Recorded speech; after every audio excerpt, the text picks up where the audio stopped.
Well, hello there, ladies and gentlemen. How are we doing this morning? Welcome to The Scoop over on Ice Cream Uploads right here on Twitch. You are watching us or tuning in, well, not necessarily live if you're watching this in any of our on-demand services, but it is the 27th of October.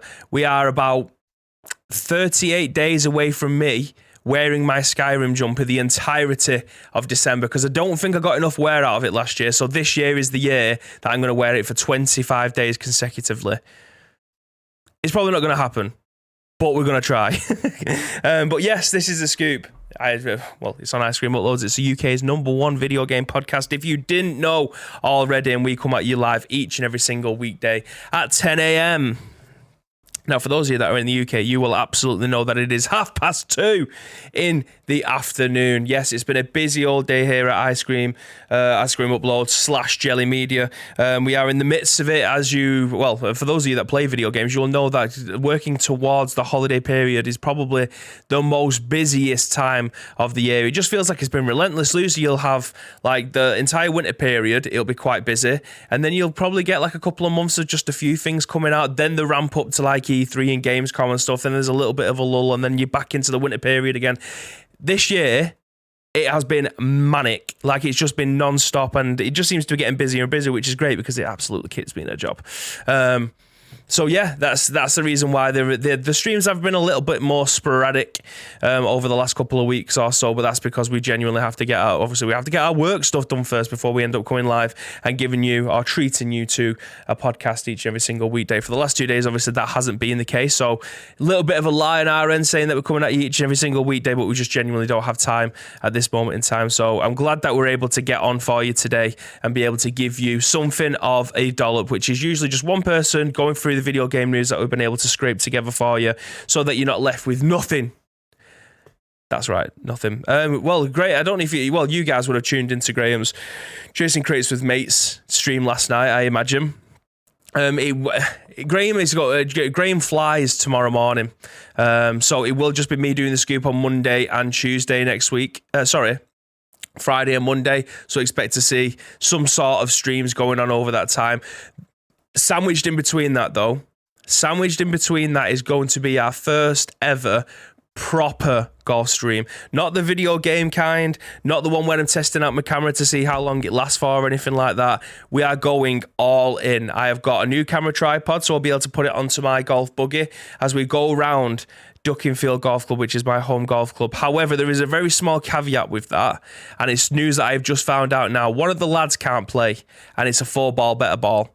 So it might not be at Ducky. We may end up having to move the event elsewhere because one guy's been called into work on Saturday. We need 4 players to play in that tournament. Unless we can find someone who's comfortable enough to be in front of the camera. I don't just want to get some random person from the golf club. That's the only issue.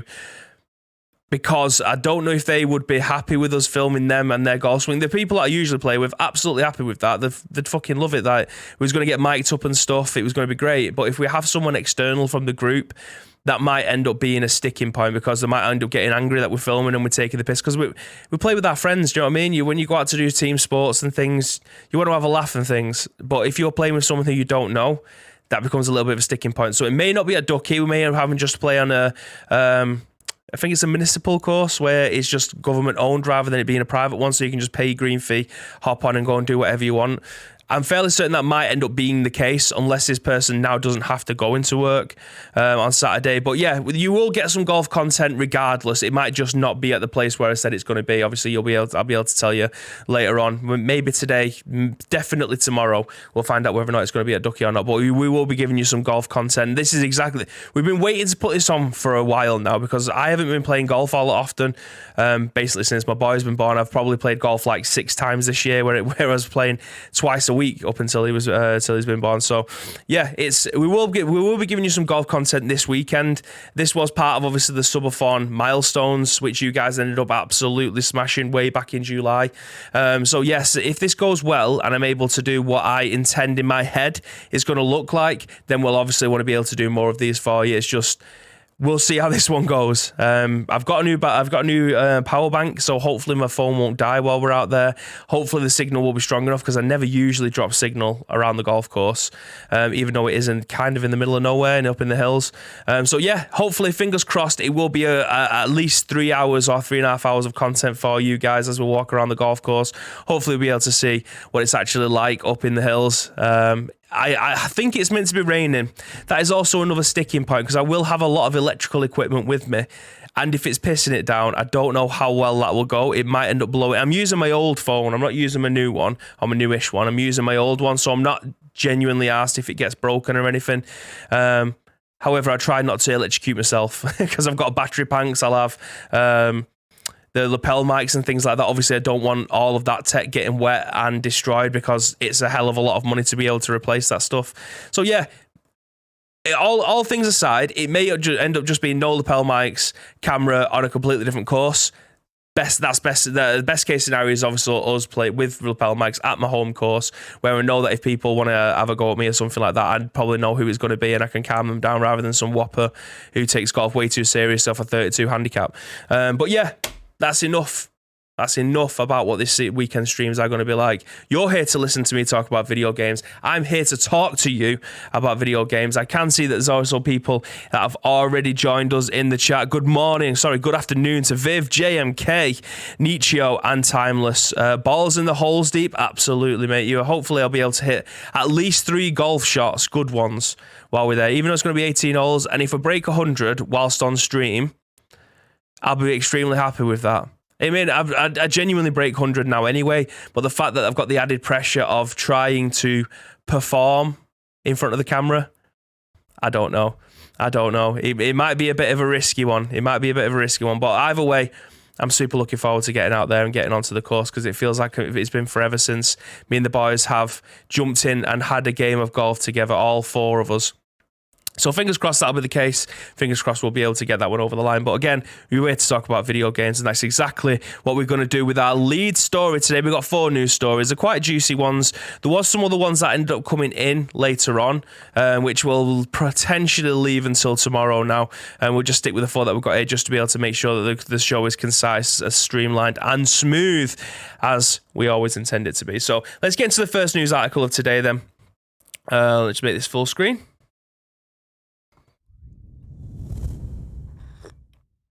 This has been written on VGC, and it's been written by Jordan Midler, and he says that Phil Spencer hits out at future Xbox console game and subscription prices increases. And then written as a tagline is, I think at some point we'll have to raise the prices on certain things. So it could be testing times over on Team Green. But anyway, Microsoft's head of gaming, Phil Spencer, suggested that Xbox consoles, games, and subscriptions may increase price in the future. Speaking to the Wall Street Journal Tech Live, the Xbox boss discussed the console's price point, as well as the proposal of charging $70 for games, something most third-party publishers and rival Sony is now doing. I think at some point, and this is a quote by the way, I think at some point we'll have to raise the prices on certain things, Spencer said via the journalist Tom Warren, but it's going to be in the holiday, and we thought it would be important to maintain the prices, he added. We've held prices on our consoles, we've held the prices on games and our subscriptions. I don't think we'll be able to do that forever though. I do think at some point we'll have to raise the prices on certain things. In August, citing the challenging global economic environment, Sony raised PlayStation 5 prices in Europe, Japan, and parts of North America. Following the Sony's announcement, the UK arms of both Microsoft and Nintendo told VGC that they weren't currently planning to raise any of their console prices. Microsoft so far has held firm on this, instead seeing the Xbox platform as a way to move players to its Xbox Game Pass service, which offers games for a monthly fee, including Microsoft's own first-party titles on the day of release. And then embedded in this article is the tweets that we've just been over from Tom Warren. And the article continues with while some third-party publishers do charge £70 or $70, because that's how currency conversion works, across both platforms, Microsoft's first-party games are largely priced at $60 and £50. However, due to Game Pass, the reliance on sales of individual games versus the value of Game Pass has largely decreased for Microsoft, with the company no longer promoting sales numbers and instead touting the numbers of users on Game Pass. This is the contrast to PlayStation, which continues to release prestige first-party titles at $70 or £70, and has so far dismissed the suggestion of putting them on their equivalent service, PlayStation Plus. Just last month, Spencer told the CNBC that he believed that it wasn't the right time to increase the prices of their consoles. We're always evaluating our business going forward, so I don't think that we can ever say on anything that we won't ever do something, he said. But when we look at our consoles today, and you talked about it, the Xbox Series S and X, which we think value is incredibly important. We love the position of the Series S in the market, which is our lower cost console. Over half of our new players that we're finding are coming through on the Xbox Series S. I could definitely say that we have no plans today to raise the price of our consoles, Spencer continued. We think it'll be a time when our customers are far more economically challenged and uncertain than ever. We don't think it's right to move at this point and raising our prices on our consoles. Spencer said last month that he didn't think Microsoft will be able to satisfy demand for Xbox consoles this holiday season.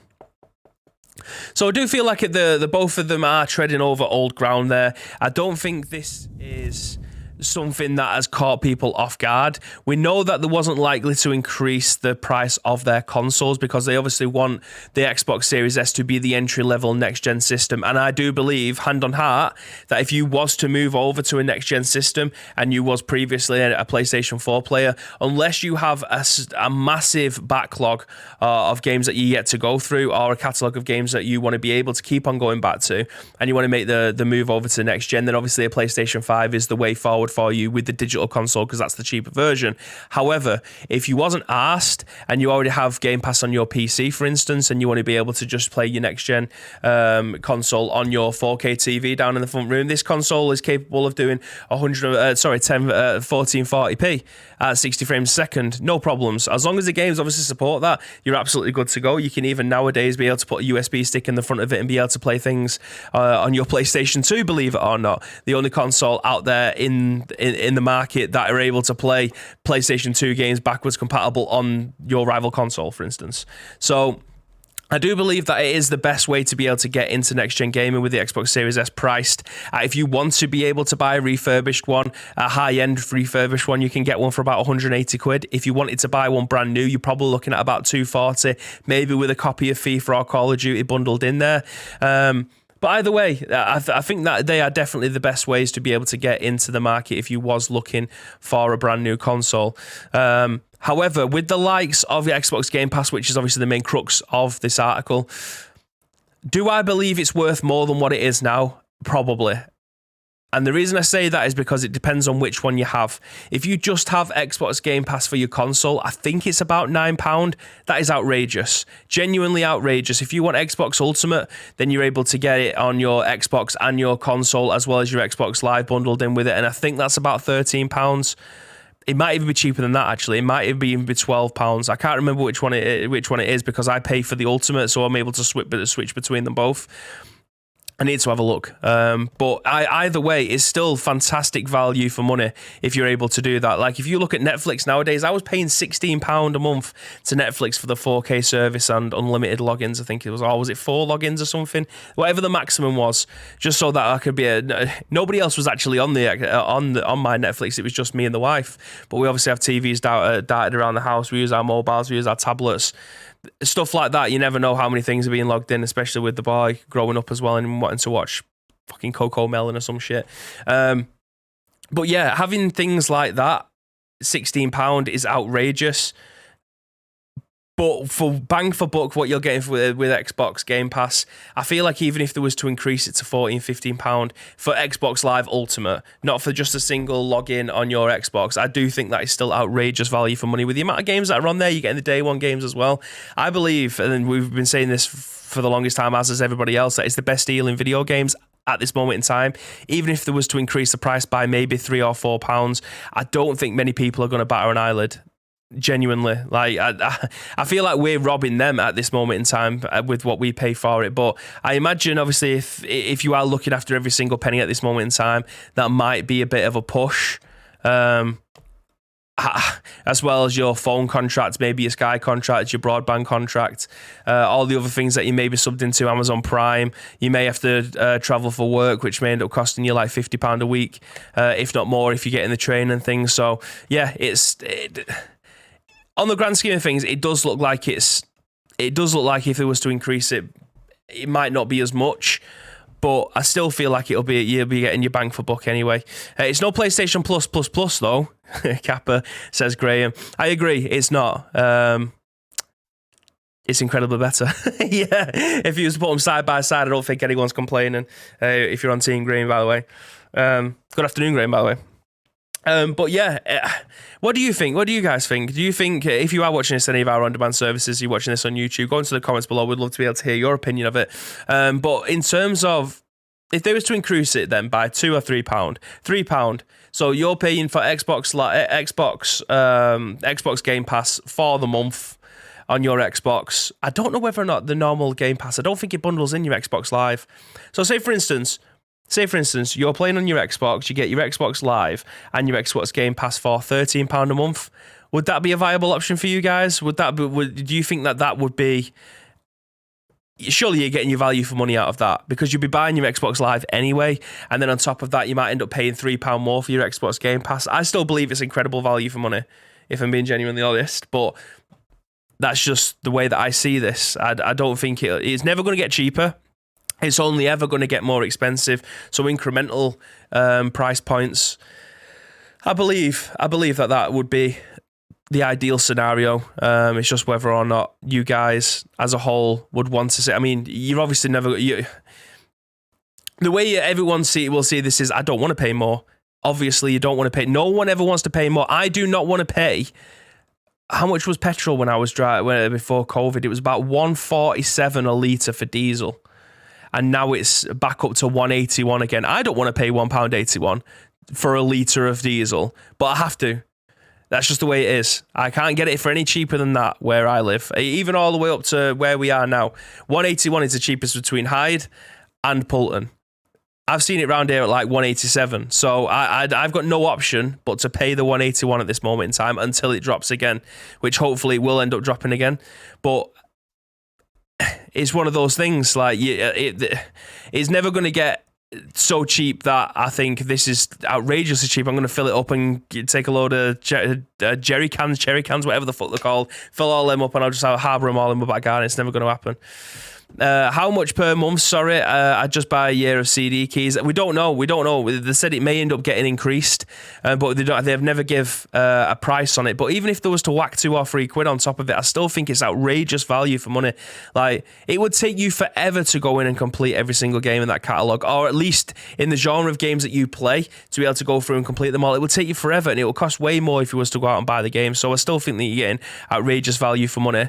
We just don't know how much that they're going to end up pricing it for. If it's like an extra £8 on top, then that's outrageous. Adding £8 on top of anything is outrageous. It just needs to be tasteful. And I believe the way that they've looked after this in the past and the way that it's managed to sandwich itself in to the topic of conversation at any corner, I don't believe that they will end up charging stupid amounts of money for it. I reckon it'll just be 10 people at £2. Do you know what I mean? Like, if you was to pay £2, everyone was to pay £2 extra, they'd make a fuck ton of money off of the back of that. It wouldn't just be, right, we need to make an extra £10. Do you know what I mean? It won't be like that. They'll just say, right, okay, it's £2 on top of everything, and we'll just get the 2 million people that are currently invested in it. It's a lot of fucking money. Do you know what I mean? Afternoon, Bibi says, Gad. Afternoon, sir. How are we doing? But yeah, that's... I think it will, unless it becomes stupidly expensive. I do believe it'll probably always be the best value for money in video games, because PlayStation have tried to replicate it and got nowhere close still. I don't think they'll ever release their day one games on their PlayStation and Game Pass equivalent. It'll never happen. But I'll tell you what will happen, the very next story here. And speaking of PlayStation, this is actually quite a nice article for us to be able to jump into. It's usually something we'll push towards the end, but I've not formatted my tabs correctly. So we'll jump in with this one. November's PlayStation Plus Essential Games have been confirmed. And is it Noah or Neo 2? I never remember how they pronounce that. I'll go Neo 2. And Lego Harry Potter Collection are among the free games this month. And Heavenly Bodies is just lingering down there. So this has been written on VGC by Andy Robertson, sorry. And Sony has officially announced that November's 2022's free PlayStation Plus Essential games following a leak earlier this week. As expected, the new batch of games include Noah 2, the PlayStation 4 and PS5 versions, Heavenly Bodies PS4 and PS5, and also Lego Harry Potter Collection on the PlayStation 4. These titles can be downloaded on PlayStation Plus Essentials, Extra and Premium members from Tuesday, the 1st of November. So this is your PSA. That's Tony Hawk's Pro Skater 2 is still currently the game, I think, for this month. So get in there and get that if you haven't already. PlayStation Plus Essentials is a new name for the PlayStation Plus subscription service where PlayStation players get access to a few free games a month. You all know this. We don't need to continue going into this one. October's PlayStation Plus Essential games are still available to claim. They are Hot Wheels Unleashed, Injustice 2, and Super Hot. Oh, actually, so you've missed Tony Hawk's Pro Skater. They've just left that one in there for, I imagine, no reason. So, yeah, Hot Wheels, Injustice 2, and Super Hot are on PlayStation 4 right now for you to be able to log in and claim. Keep that one for yourself. Timeless says, yeah, Neo, I believe it is. Okay. Fantastic. So yeah, Lego Harry Potter Collection. I was actually looking at picking that up. I did see that. I mean, I'm not a massive Harry Potter fan as it is, but I do love Lego games. They always have like a particular sense of humor, which definitely resonates with me. With Lego Batman being like one of my favorite animation type films, absolute dynamite. So yeah, I was looking at getting that, so that's an even bigger bonus that we're going to get that one for free. So yeah, if you do have a PlayStation 4 account and you do have PlayStation Plus, go in, get them games collected, because you'll have some more next Tuesday, sorry. So, moving on to our third article of the day then. Written on Eurogamer by Ed Nightingale, and he says that CD Projekt Red announces remake of the first Witcher game. So you can see there, that's the announcement asset that they provided yesterday. And it says CD Projekt Red has announced a full remake of its first Witcher game is now in production. Earlier this month, the developer unveiled its forthcoming plans. Let me just, I can't pause it because it's a stupid bloody ad. Oh, it's going to take me to the ad now. No one cares about your stupid ad. Oh, I paused it. I've managed to pause it.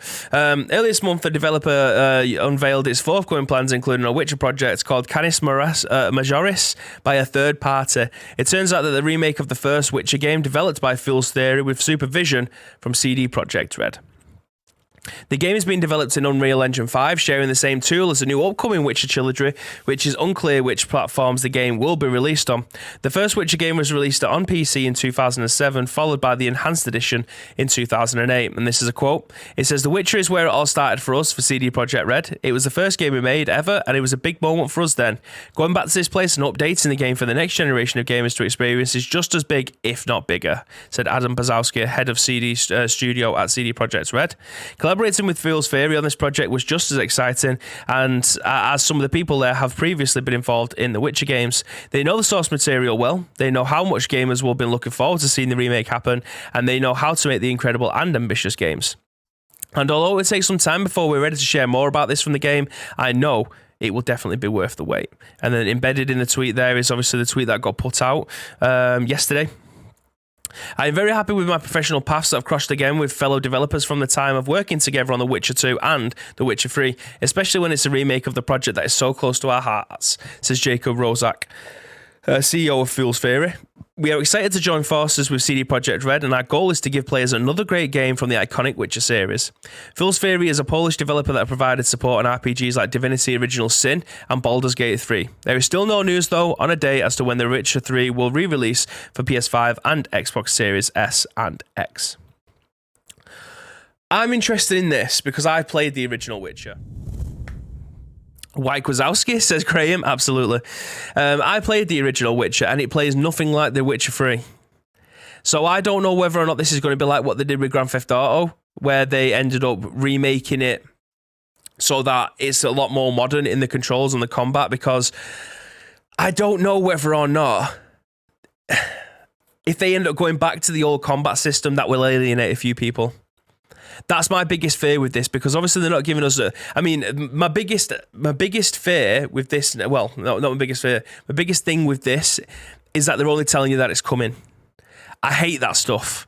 Show me something. If you're gonna show me that you're creating a game that everybody adored, people probably didn't start playing The Witcher till The Witcher 3.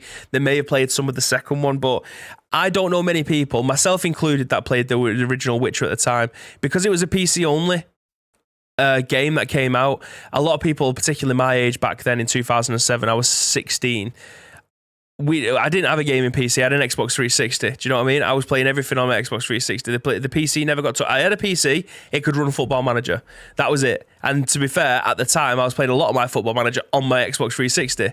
So for people to go back after seeing it, thinking, bloody hell, we've played The Witcher 3. It's one of my favourite games of all time. Never really gone back and played the first one or never played it at all. And then to find out that the combat is completely different and the way it plays is completely different to what you're expecting. I don't know whether or not they are going to change that up to be like what they did with Grand Theft Auto, where they just modernise the controls to be more like The Witcher 3.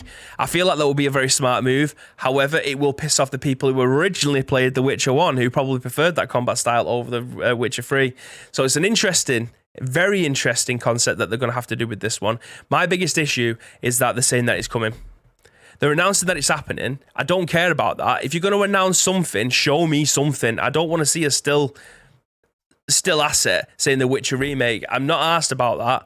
I'm happy that it's happening, but at least show me something. At least show me something, because then I can get even more hyped about it. If you're saying, yeah, it's going to arrive, we don't know when, we don't know what it'll look like, and you guys won't be able to see it for a while. Who's asked, mate?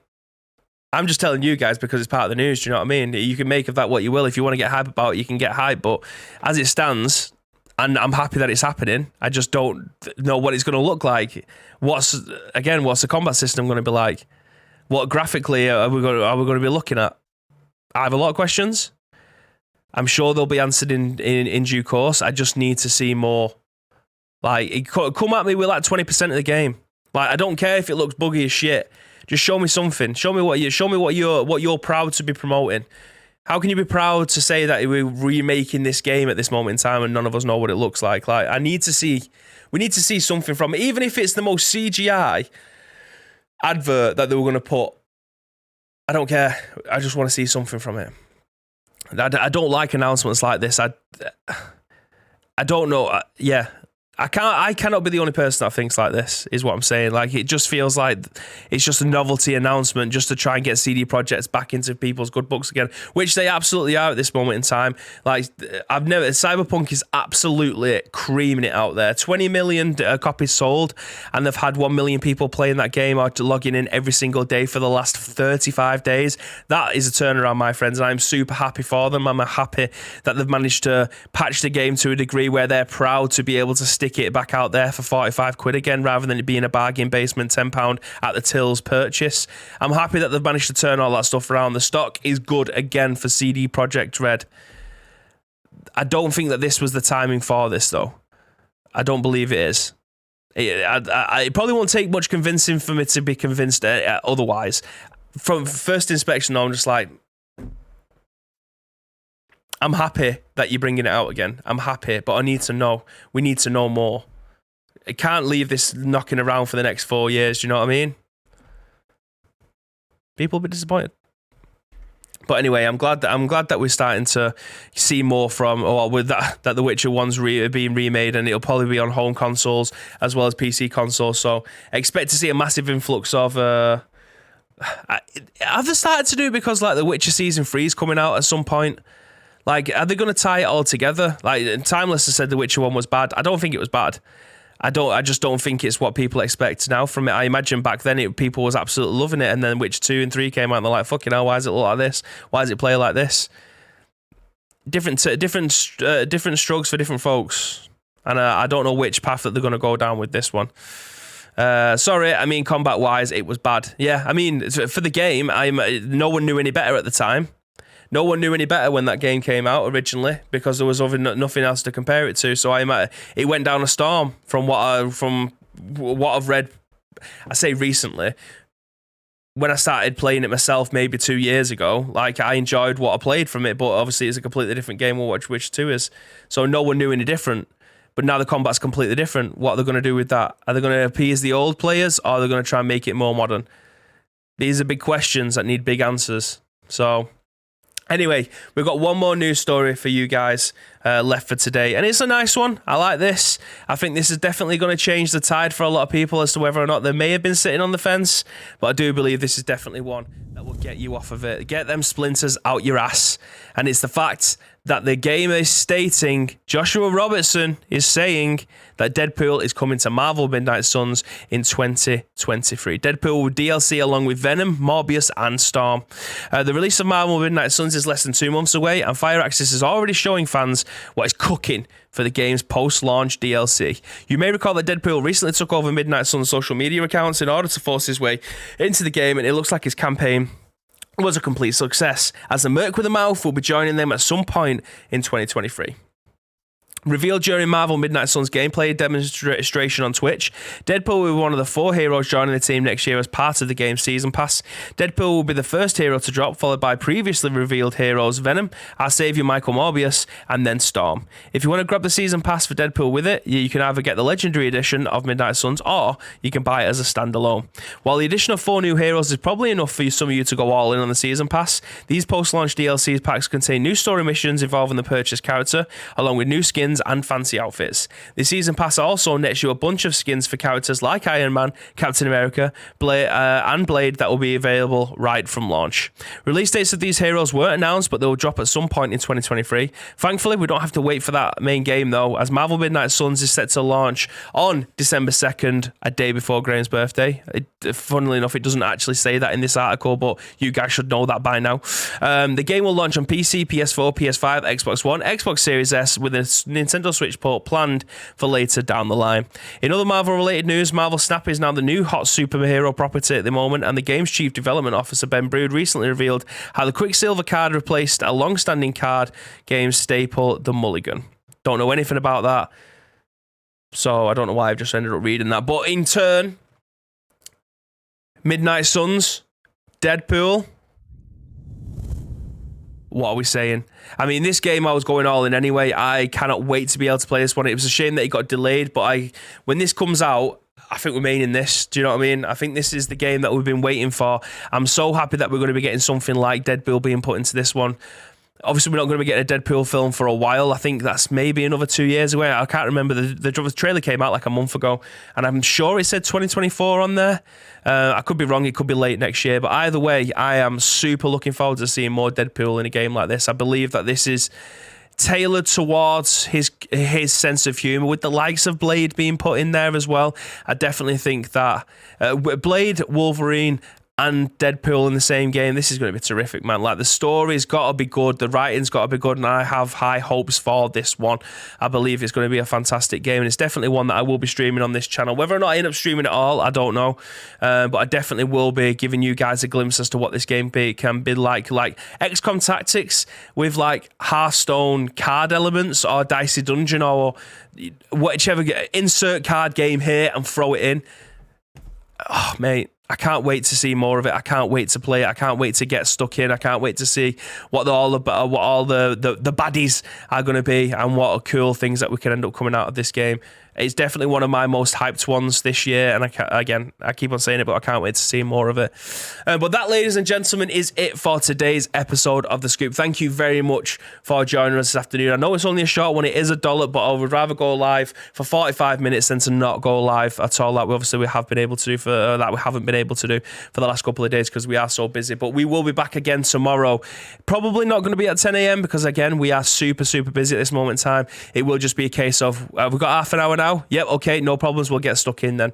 I will always do the news in the morning though, so if you do see anything coming in overnight that you want us to talk about, that you guys want to have your thoughts and opinions on, that you think would be an article suited for this show, there is 2 ways that you can do so. First of all, find us on social media. It's at Ice Cream Uploads across all major social media platforms, or alternatively, get involved with our Discord. If you're watching this on any of our on-demand services, go into the description below. All the links that you require will be listed there, but all we need from you is a URL plus your thoughts and impressions. We will then give you our thoughts and impressions on the very next show, which will be at some point tomorrow, maybe even 10 a.m.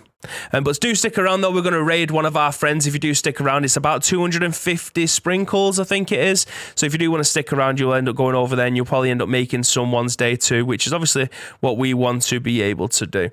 So yeah, stick around. We'll send you over right now. And as always, there's one thing that we want you to do, and that, my friends, is to stay frosty.